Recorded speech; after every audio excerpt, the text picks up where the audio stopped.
Calling the clansmen to order. Straightening his back, he pronounced the official words.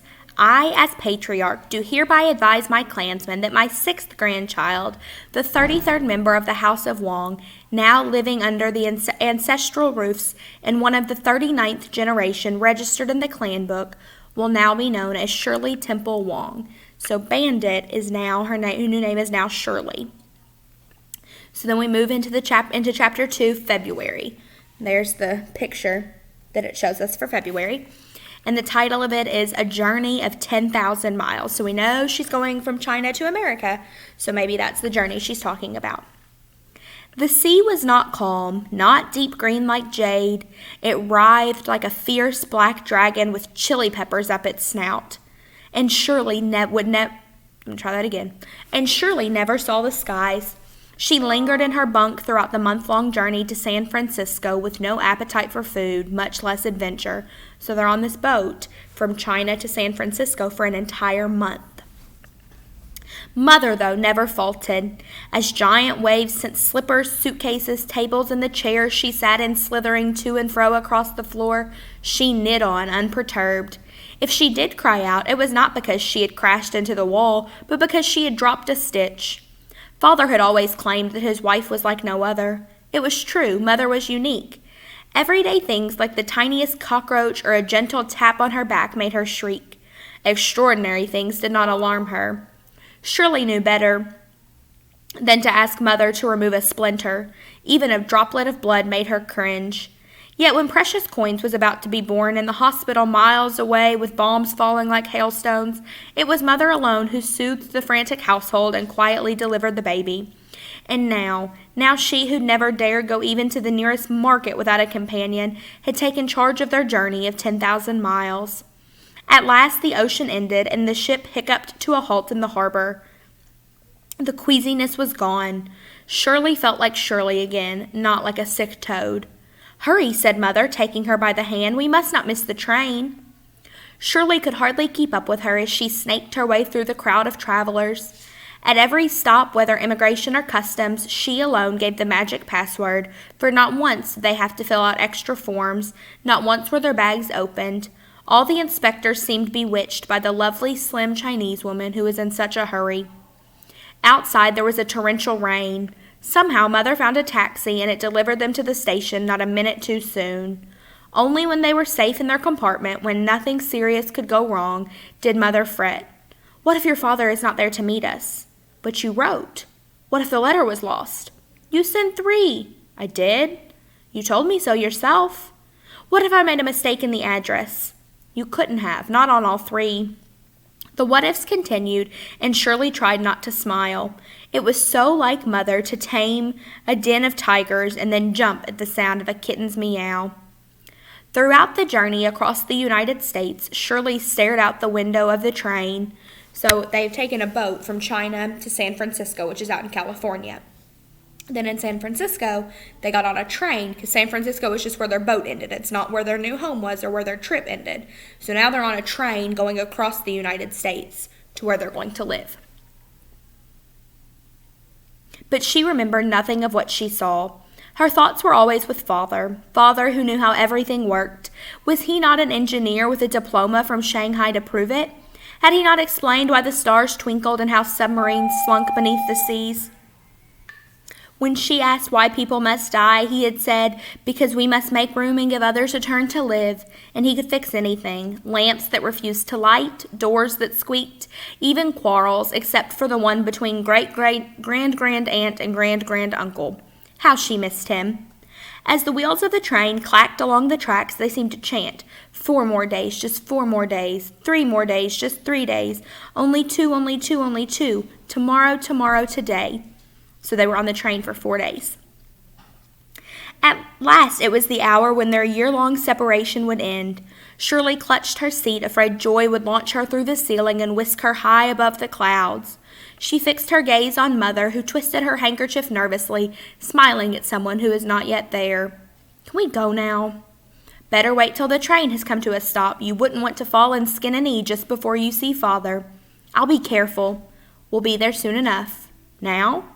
The train is slowing down. Soon. Now? Now. Hand in hand, they made their way down the crowded aisle toward the exit, peering out the windows at the people waiting on the platform. "There he is," Mother whispered. "Where?" "By the far pillar." "I see him. Father, Father." Shirley freed herself and burrowed through the passengers to the door. Leaping off the train, she ran to the dapper man in a bow tie. He lifted her into his arms and swung her about, hugging her tightly. "What disgraceful behavior!" he exclaimed in a mocking tone so familiar that it made her teary. "Has your mother taught you no shame? Embracing in public? Who are you, anyway?" "Father, it's me, Shirley. Shirley Temple Wong." He shook with laughter. "Shirley? Where did you get such a name?" She started to explain, but suddenly he was still. He set her down. Before them stood Mother. Her face looked so solemn. His did too. Something was happening. Mother did not blink when a man smashed a bottle nearby. Father did not react when another jostled him. For a long moment, Mother and Father simply glowed as if they were caught in a spell. Father bowed. "It is good that you are here, my wife." "It is good to be here, my husband." Mother, too, bowed. Taking one of Father's hands in her left and one of Mother's in her right, Shirley jumped up and down. "Take us home, Father, take us home." Home was Brooklyn, New York, but Shirley would not know that for a while. To her, it was simply Meguo, beautiful country. So now they're in Brooklyn, and that's where they're going to be living. In the taxi, her parents talked in whispers while Shirley ogled at the tall buildings. No matter how she scrunched, she could not see their roofs curved skyward like the temples of China.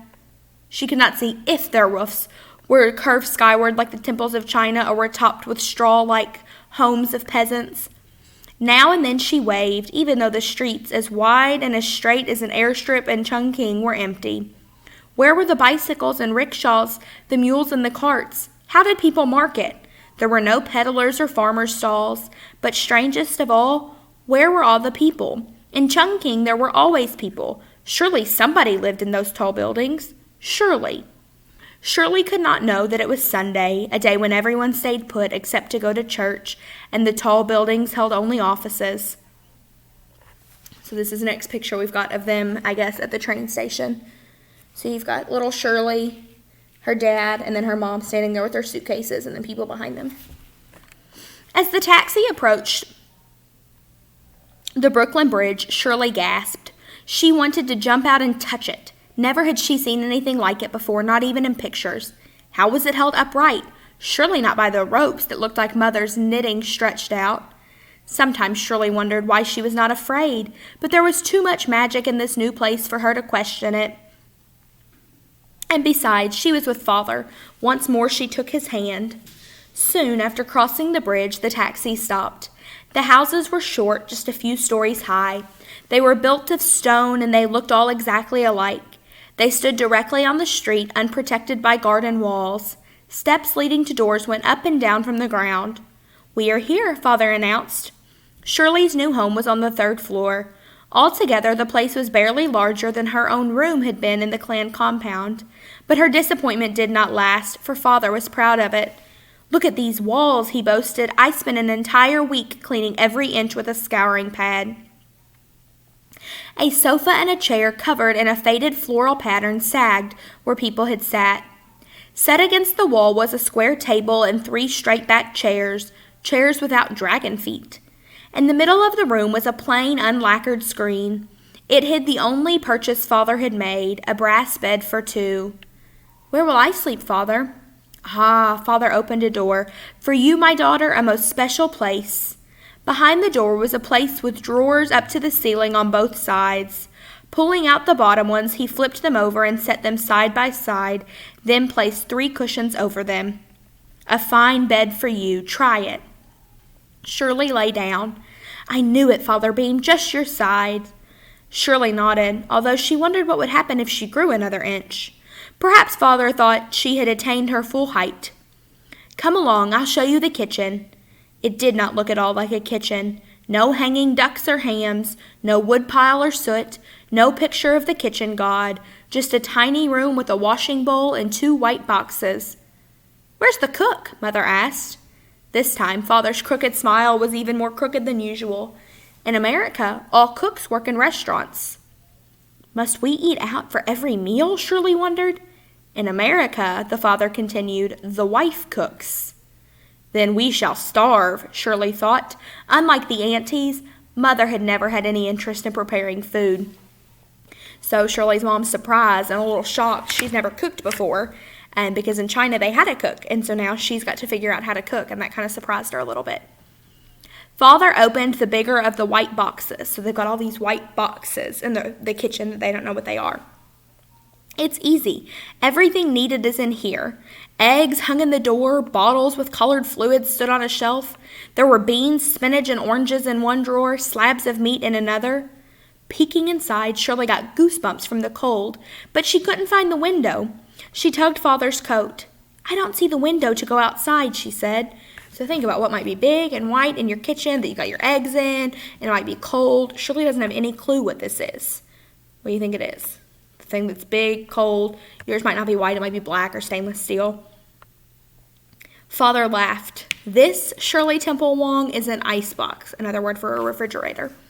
A machine that cools food and keeps it from spoiling. In America, you only have to mark it once a week, not every day. So in China, they would have to go to the market or the grocery every day because they didn't have anything to keep their food from spoiling. So that's something new in America too. And I suppose, Mother said, in America, the wife does that too? That's right. So the mom has also never grocery shopped. For a moment, Shirley thought Mother was going to cry, but she didn't. Instead, after a while, she said, well then, I shall learn to cook and shop, and launder too, my wife. But for cooking and washing, you will have help. So she's also now she figured out she's got to learn how to wash the clothes. Mother sighed, thank Buddha for the servant. So she thinks that a servant's about to show up. No, not that kind of help. Smiling as he did whenever he was about to reveal a wonderful secret. Father struck a match and put it to the top of a second white box. Poof! Out came blue fire. Off went Mother to hug the wall. A stove fit for a banquet, Father laughed. Shirley dared not. Father opened another door. Behind it was what Shirley recognized as a tiny room for bathing, even though the tub was neither tall nor round nor of wood. It was white, and inside stood a large metallic can. Father took out a hose and attached it to the nozzle at one end of the tub, and then, twisting a knob, called forth water that filled the metal can to overflowing. Watch carefully, he said, looking up with that smile again. Mother stepped backwards, but Shirley, anxious to prove her mettle, leaned forward an inch. Are you watching? The new arrival nodded uncertainly as he dumped a cupful of blue powder in the water. Then, with a flourish, he plugged the attached wire into the wall. Chug, chug, chug. The metal can bounced, banging against the walls of the tub like a squat madman foaming at the mouth. So it's a machine that's filled with water. He put some powder in it, and when you plug it in and turn it on, it starts chugging. That sight sent Mother out of the room. What is it? Shirley finally asked, hoping not to appear ignorant, but hoping more that the thing would not escape the confines of the tub and test her resolve. A machine that washes. Washes? He nodded proudly. For a moment, Shirley hesitated, then decided she had better speak up. Father, if you don't mind, I prefer to bathe alone. To her dismay, Father doubled over with laughter. Or was it pain? It was hard to tell from the way he kept trying to tame the expression on his face each time he opened his mouth. Obviously, he wanted to say something, but could only make noises that sounded like sobs. Again and again, he shook his head at his foolish child. Too foolish, obviously, to appreciate such a marvel. One that must have cost him hundreds of dollars, or worse yet, one that Father had invented himself. At last he spoke. Not you, Bandit. Clothes. Clothes? All types of clothes. Your mother will love it. So she thought that the washing machine, like where you wash clothes, was for her to get in, and that's how she was supposed to take baths in America. She didn't realize it was a washing machine. Shirley did not think so. The tour finished, Father took them for a walk around the neighborhood. All of the streets looked alike. Each street was flat and painted black. There were no steep hills. Each house was a replica of theirs, each place stuck to the next, wall to wall, without any gardens, No moon gates or fan windows or stone lions. Now and then a tree, but no flower beds. With no servants, how could there be gardens? But then, with no servants, there would be no awaiting marriage to spoil Shirley's fun either. Even the one bicycle she saw was strange. It had 3 wheels. Only a short distance from her house were stores. "This is for groceries," Father said. "That is for snacks. And this is the place where I buy my newspapers and cigarettes." Shirley's stomach began to growl, and they returned home.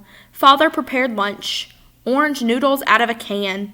Mother smiled. "So simple. Cooking in America will be no chore at all." When the dishes were done, friends arrived. Father introduced them to Mr. Hu, Mr. Tan, Mr. Lin, and Mr. Koo. They were all men working in America, anxious for news of home and family. Eagerly they queried Mother, drinking tea and smoking cigarettes. How proudly Father looked on. Before long there were no more cigarettes. Father put on his coat to go out and buy more for his guest. Then a wonderful idea popped into Shirley's head. She would go for the cigarettes. "Father, you stay. I'll go for them," she said. "You?" "I can find my way. You pointed the store out to me this morning." He looked pleased but skeptical. She had to convince him. Everyone was listening. On each face a grin, the knowing, kind elders give to children. Shirley did not like it. Father must have sensed her discomfort, for he reached for her coat and said, "Let us go together then." "Father, please let me go by myself." He looked toward Mother, who gave a quick but empathetic shake of the head. But before she could actually say no and ruin Shirley's plan, Shirley spoke up, twisting and turning, marking the steps as if showing off a fancy dance. "All I do is turn right at the bottom of the stairs, walk until the end of the block, then turn left until I reach the store. And to come back, I turn right, then right again to our house, which is the second from the end and has a boat painted on the hallway light." The guests applauded. Knowing too well that Mother would not approve of her performance, Shirley never took her eyes off Father. He hung up his coat. Shirley stood tall as a warrior. Once Father made up his mind, Mother would not try to change it. Even Grandfather had despaired of trying, and that's why they were in America. Opening the door, Father said, say Lucky Strike. Rookie Psych. Tell the man in the store, Lucky Strike. Rookie Psych. You won't forget? Not I. With $1 to buy 4 packs, Shirley started off, skipping and chanting all the way. Right, left, Rookie Psych. Right, left, right, home. At the store, a skinny man with a big red nose welcomed her with a smile. Encouraged, she opened her mouth wide to pronounce her first English words for the American. Rookie Psych. But instead of giving her the cigarettes, he rattled off a string of nonsensical sounds. What if she couldn't make him understand? She puffed on an imaginary cigarette and shouted again, Rookie Psych! Rookie Psych! This time he nodded, then shook his head. What does he mean, she wondered. Yes, he understood. No, he didn't. She was about to try again when he ran around the counter and took her by the hand to the door. Pointing to another store across the street, he shouted even louder than she had. Rookie Psych! Rookie Psych! Ah, now she understood. Yes, her English was most proper. No, he didn't have Father's brand, but that other place did. Shirley thanked the man with a low bow, then hurried across the road, blushing.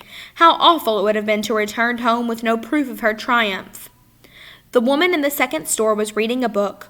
Without glancing up when spoken to, she plunked down one, then another, until all 4 packs were safely in Shirley's hands. Simple. It was quite simple. Nothing to it at all, Shirley thought as she fingered the cellophane and